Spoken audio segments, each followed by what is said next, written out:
Let's set up your Sibia Bassinet. First, on a flat, clean surface, lay out all the parts of your bassinet. Position the legs with the A and B labels facing each other. Using the Allen wrench provided, attach the 2 crossbars to the legs with the 4 provided screws. When you're done, store the Allen wrench in a secure place away from the bassinet for future use.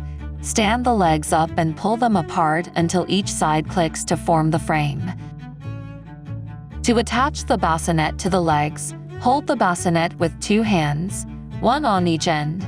Align the bassinet with the legs and push the A side down until you hear it click. Repeat on the B side. Before attaching the canopy, make sure the zippered edge of the canopy lines up with the zippered edge of the bassinet. Next, zip the canopy onto the bassinet. Push the 2 canopy tabs into the slots on the top rail of the bassinet to secure. Then, snap the canopy onto the canopy tab.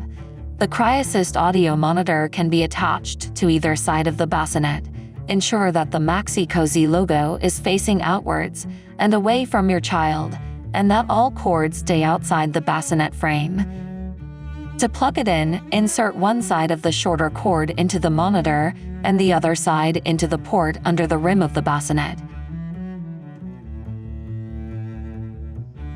Plug the power adapter into the port on the lower leg, then plug the other end of the adapter into a wall outlet.